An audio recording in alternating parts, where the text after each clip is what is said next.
दोस्तों, स्वागत है आपका मेरे चैनल राजू गौड़ हिंदी कहानियाँ पर। अगर आप मेरे चैनल पर नए हैं तो मेरे चैनल को सब्सक्राइब करें और बेल आइकन का बटन दबा दें। दोस्तों, आज की कहानी का नाम है सुंदरता एक बोध कहानी। कई सौ साल पहले की ये कहानी है। एक राजकुमार को अपने सुंदर होने पर काफी गर्व था, जो समय के साथ घमंड में बदलता जा रहा था। राजकुमार को अपनी प्रशंसा सुनना बहुत पसंद आता था। अक्सर वह अपने नौकरों, सिपाहियों और प्रधानों से अपनी सुंदरता के बारे में पूछता और बदले में सब उसके सुंदरता की खूब बढ़ चढ़कर प्रशंसा किया करते। एक बार राजकुमार ने दूसरे राज्यों से उसके राज्य में आए प्रवासियों से पूछा कि क्या उन्होंने किसी और राज्य में मुझसे ज्यादा सुंदर पुरुष कहीं देखा है। यह प्रवासी इस बात को भली भांति जानते थे कि राजकुमार को अपनी प्रशंसा सुनना कितना अच्छा लगता है।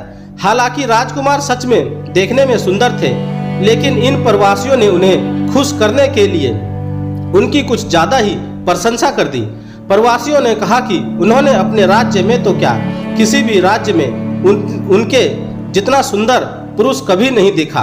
वह तो यह तक कह गए कि शायद वह भगवान जितने सुंदर हैं। राजकुमार अपनी इतनी ज्यादा प्रशंसा सुनकर खुश हो गया और अब वह हर प्रवासी से अपनी तारीफ सुनना चाहता था। एक बार उसके राज्य में एक साधु आया। राजकुमार ने उसे भी अपने दरबार में बुलाया और वही सवाल पूछा कि क्या उन्होंने राजकुमार से ज्यादा सुंदर पुरुष कहीं देखा है।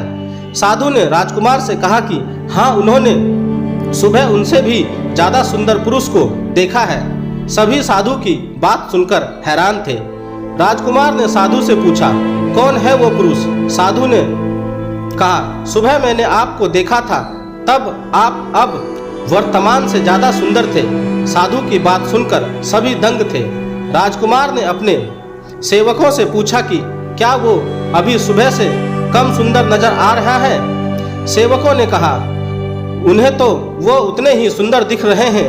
राजकुमार ने साधु से पूछा, जब सभी को कोई फर्क नहीं नजर आ रहा तो भला आप ऐसा क्यों कह रहे हैं। साधु ने राजकुमार से कहा कि ये सब आपकी नौकरी करते हैं, इसलिए उन्हें आप में कोई कमी नहीं दिखेगी और मैं ये साबित कर सकता हूँ। साधु ने एक कटोरे में पानी मंगवाया और राजकुमार के कुछ सेवकों को दिखाया और उन्हें बाहर जाने के लिए कहा। फिर साधु ने उस पानी के कटोरे से एक चम्मच पानी निकाला और फेंक दिया। उन सेवकों को वापस अंदर बुलाया गया और साधु ने उनसे पूछा कि क्या उन्हें इस कटोरे में कोई कमी नजर आ रही है। सभी सेवकों ने ठीक से निरीक्षण किया और बोले कि उन्हें इस कटोरे में कोई कमी नजर नहीं आ रही है। इस प्रयोग ने राजकुमार की आंखें खोल दी। राजकुमार को यह समझ में आ गया कि वह उस वस्तु का आदी हो चुका है। उस वस्तु ने नशे में फंस चुका है, जो हर दिन कम होती जा रही है, यानी कि नाशवंत है। उस दिन के बाद राजकुमार ने कभी आईना नहीं देखा और अविनाशी वस्तु की खोज में अपना जीवन बिताया।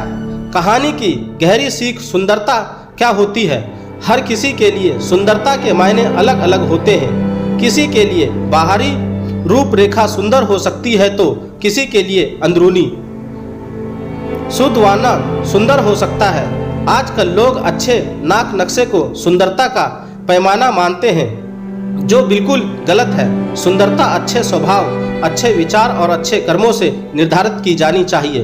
दोस्तों, आपको मेरी यह कहानी कैसी लगी, आप मुझे मेरे कमेंट्स बॉक्स में जाकर मुझे बता सकते हैं। और अगर आप मेरे चैनल पर नए हैं तो मेरे चैनल को सब्सक्राइब करें और बेल आइकन का बटन भी दबा दें।